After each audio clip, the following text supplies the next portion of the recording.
and this thing is a lot of fun. So they improve the texture on the grip, and then you have a million different options with your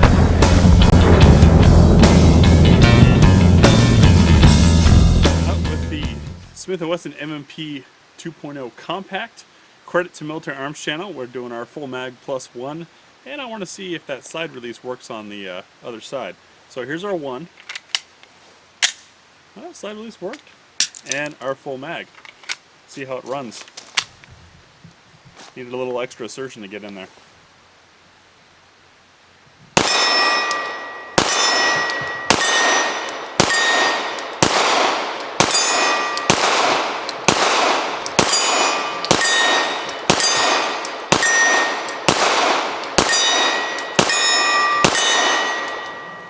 Ran just fine, locked back. Now it's time for everyone's favorite, and what Erica's smartly named the What's for Dinner test.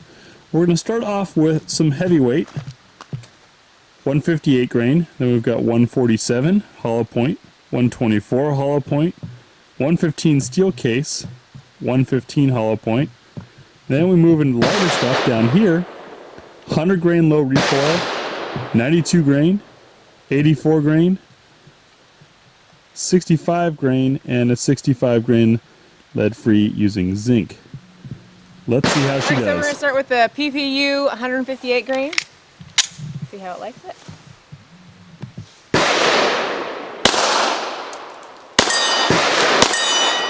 Locked open. Next up, we've got the Browning 147 grain.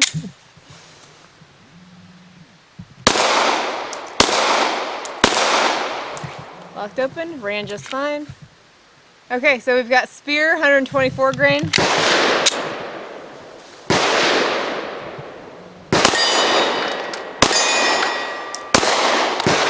Locked open, ran just fine. Next we've got the Wolf 115.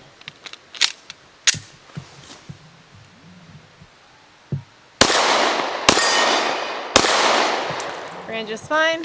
Next we've got the Hornady American Gunner hollow point 115 grain again.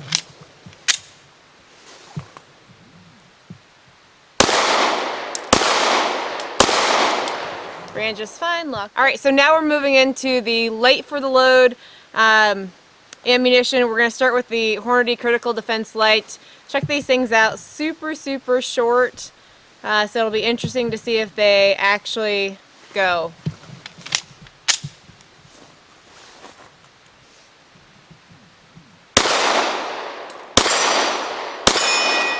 Ran just fine, did not lock back though.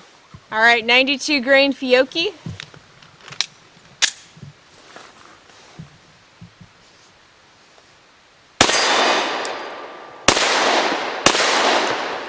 Running just fine. Next we've got the Inceptor R&P 84 grain.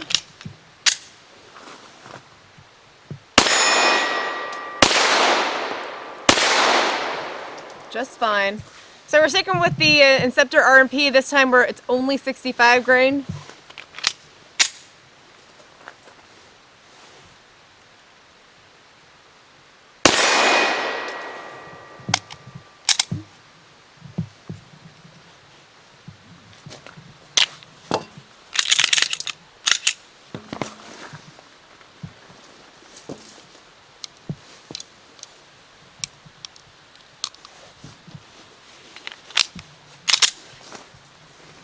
Okay.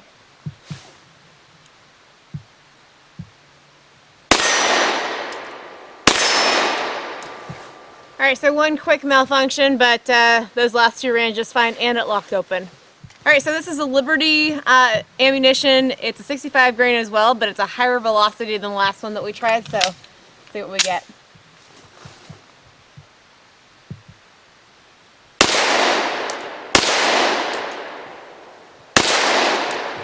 Ran just fine. And now for our 5 shots from 7 yards using Nosler 115 grain match.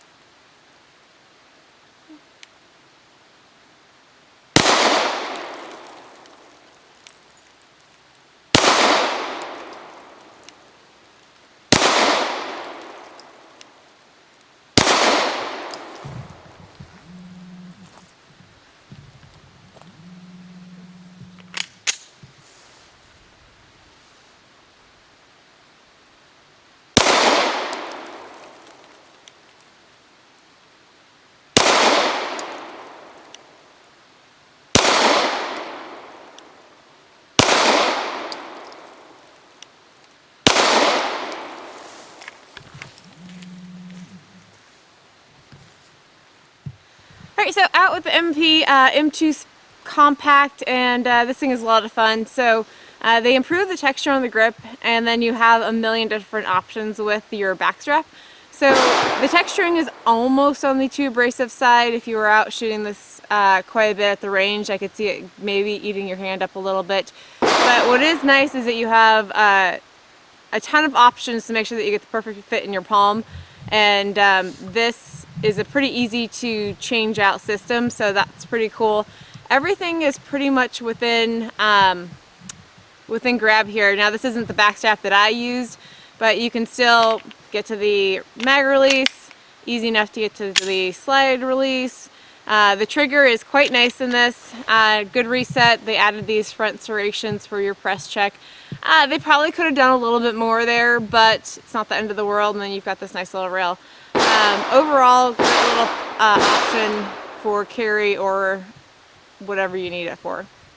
So the Compact 2.0 with the 4 different backstraps that came with it was kind of a fun thing for us while we're going back and forth on the range.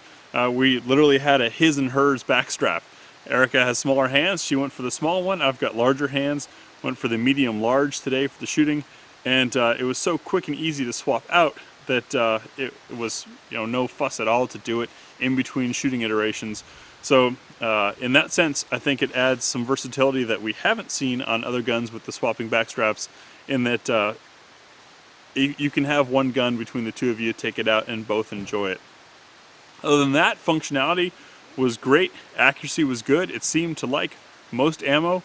I think the infamous Glock 19 has a serious contender now.